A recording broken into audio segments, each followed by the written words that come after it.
Hi friends, പുതിയ വീഡിയോയിലേക്ക് സ്വാഗതം. നമ്മൾ ഇന്നിവിടെ ചെയ്യാൻ പോകുന്നത് കപ്പയും മത്തിയും കൂടെ ഇട്ടുള്ള ഒരു കുഴ. അതിനായിട്ട് 2 കിലോ കപ്പ ഉപ്പിട്ട് വേവിച്ചത്, 1/2 കിലോ മത്തി നന്നായി കഴുകി വൃത്തിയാക്കിയത്, കുറച്ച് ഉള്ളി, കുറച്ച് കറിവേപ്പില, 1/2 കപ്പ് തേങ്ങ, കുറച്ച് മുളക് പൊടി, കുറച്ച് മഞ്ഞൾപ്പൊടി. ഇനി നമുക്ക് അടുപ്പ് കത്തിച്ച് ചട്ടി വെച്ച് കൊടുക്കാമേ.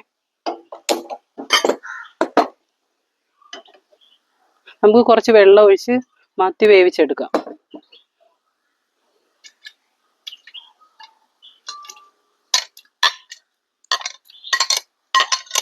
മത്തി വെന്ത് വന്നിട്ടുണ്ട്. നമുക്ക് ഇനി ഒരു പാത്രത്തിലേക്ക് മാറ്റി മുള്ള് കളഞ്ഞെടുക്കാം. ഉള്ളി നമുക്ക് കല്ലേലിട്ട് ചതച്ചെടുക്കാം.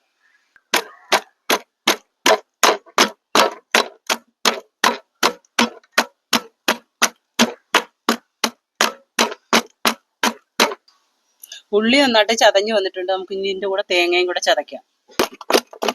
തേങ്ങ നമ്മൾ കല്ലേലിട്ട് ചതയ്ക്കുന്നത് മിക്സിയിൽ അരയ്ക്കുന്നതിന് നല്ല ടേസ്റ്റാണ്. കല്ലേലിട്ട് ചതയ്ക്കുന്നത് പണ്ടുള്ളവരൊക്കെ ഇങ്ങനെയാണ് ചെയ്യുന്നത്. കല്ലേലിട്ട് അരച്ചെടുക്കുന്ന കപ്പ വഴിയാൽ നല്ല ടേസ്റ്റ് ആയിരിക്കും. തേങ്ങ നന്നായിട്ട് ചതഞ്ഞ് വന്നിട്ടുണ്ട്. നമുക്കിതൊരു ബൗളിലേക്ക് മാറ്റാം. നമുക്കിനി അടുപ്പ് കത്തിച്ചിട്ട് എല്ലാം ഇട്ട് കൊടുക്കാം. ആദ്യം നമുക്ക് കപ്പ ഇട്ട് കൊടുക്കാം.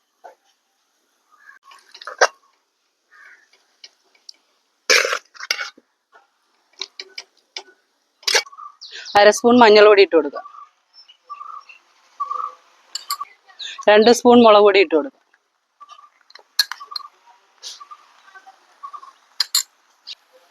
ചതച്ച് വെച്ച തേങ്ങ ഇട്ട് കൊടുക്കുക.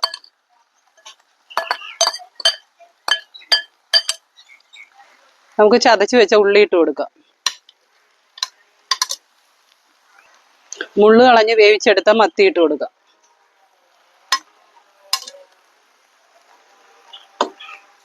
ഇനി നമുക്ക് സ്വല്പം വെള്ളം ഒഴിച്ചു കൊടുത്ത് മൂടി വെക്കാം.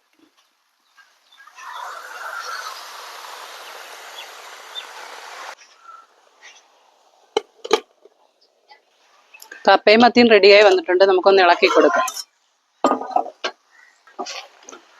വെന്തിരിക്കുന്നത് കൊണ്ട് ഇളക്കുമ്പോൾ നല്ല ഇതാണ്. നന്നായിട്ട് നമുക്ക് മിക്സ് ചെയ്തെടുക്കാം.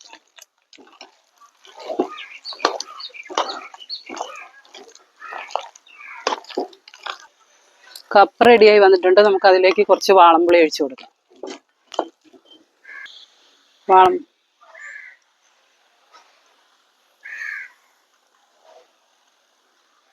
നമുക്ക് നന്നായിട്ടൊന്ന് ഇളക്കി കൊടുക്കാം. എന്ന് വെച്ചാൽ വാളംപുളി ഒഴിച്ചത് കൊണ്ട് ഇളക്കുന്നത്. നമുക്ക് കപ്പ ഇറക്കി വെക്കാം. എന്നിട്ട് കടുക് പൊട്ടിച്ചിട്ട് കൊടുക്കാം.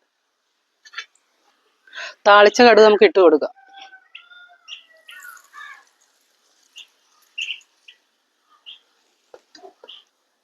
ഒന്നുകൂടെ നമുക്ക് ഇളക്കി കൊടുക്കാം.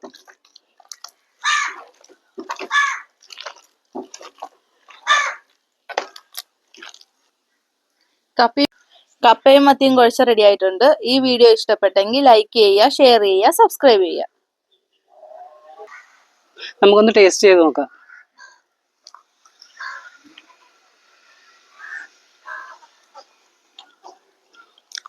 നല്ല രുചിയുണ്ട്.